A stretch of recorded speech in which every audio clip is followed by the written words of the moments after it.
Dennis Hopper was one of America's great actors, directors, art collectors, and hellraisers. We met shortly after Easy Rider. It was a film that drew a line in the sand between what came before and what followed. He visited with me in studio and at my home. Frankly, I never felt that he liked me, but I admired his bravery, and his performance in Blue Velvet was just unforgettable. The last few years of his life were difficult and as complex as his films. In the lexicon of cinema, Hopper will always be remembered as a defining force. When the first day of photography of Easy Rider began, did you know you had a winner? I mean, did you know from the very beginning that it would be what it was, or was it kind of like a gamble in your own head? It was never a gamble in my head, it was a gamble in theirs. You know, I believed in it from the beginning, you know. Yeah, I believed in it, you know. I thought it was going to be successful. I thought we were going to win a prize at Cannes, and I thought the whole thing. I mean, I think we all know about projection. You can project anything you want to project. You know.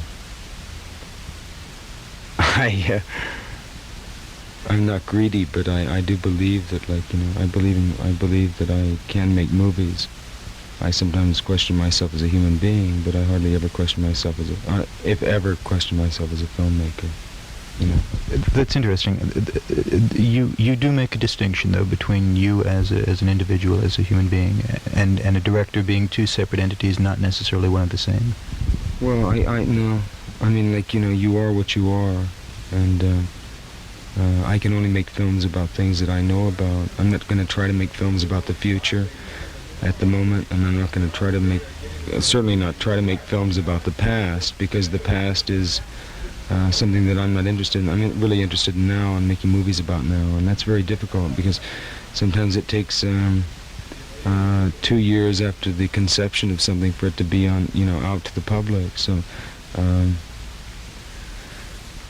you know, like Easy Rider. I think Easy Rider is very appropriate. It may be more appropriate today after Kent University than it was when we did it. But you know, it's almost 2.5 years old now, and that can be a very tricky thing working with now when you're really working with 2 years from now. So,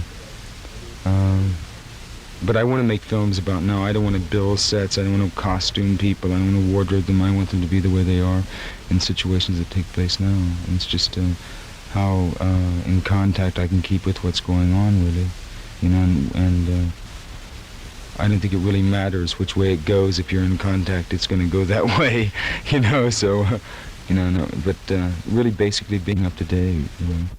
I mean, the street's the only place anything's happening anymore. I mean, Godard and Truffaut talked about. And they said barricade the streets, you know, barricade everybody inside their sound stages, you know, and let's take our cameras and run free in the streets, and when they try to get out, let's kill them all, you know, because they'd been keeping us out for so many years, you know. There was no way for us to get inside, and if we couldn't get inside, then there was no movies to be made, you know. As far as a studio is concerned, there's no need, unless you're working in the past, in costumes, and those kind of sets, or unless you're working in future where you need elaborate sets and elaborate machines and so on, and costumes. There's no reason for sound stages. I mean, we can go out and shoot now in the places where now is, you know. And occasionally we may have to build a set just because our imagination takes us a little too far. I mean, I understand in Zabriskie Point, Antonioni blows up a house in slow motion, well, you know, the television and falls in the pool and all. Well, those kind of things you have to build, and they're elaborate and they're dangerous and they're expensive. But beyond that, we don't need the sound stage.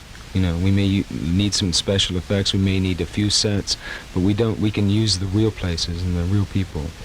The unions have been like causing us a lot of trouble, but now we've sort of cracked them, and they're sort of coming around too. Not as much as I'd like to see them come around, but they're coming around enough that it's feasible to make movies. I think for the first time, like, movies will have a chance to be art, perhaps. You know, they've only been interested in the commercial aspect of it, and And we're sitting on the greatest thing that's been invented in as far as art or communications is concerned. We're dealing with sound, we're dealing with writing, we're dealing with music, we're dealing with photography, I mean, we're dealing with acting, we're dealing with all the arts, you know. They're all there in one sort of medium. And also something that you can leave, that somebody, you know, if it's taken care of, can see 50 years from now, 100 years from now. Can leave this planet in a little, you know, microfilm or whatever, but at least it's a record. And it's not reading a review about the theater where, say, well, John Barrymore was great in London as Hamlet because, you know, he was drunk and he went off stage to vomit, and they wrote about, you can see him go off stage and vomit, you know, and or at least see where he went off stage and then piece it together. But it's a hell of a lot better in the theater, which is only a performance, a warm greeting, a little applause, and it dies with the end of the play. You know, the play may go on, the reviews may go on, but like what really happened there is lost.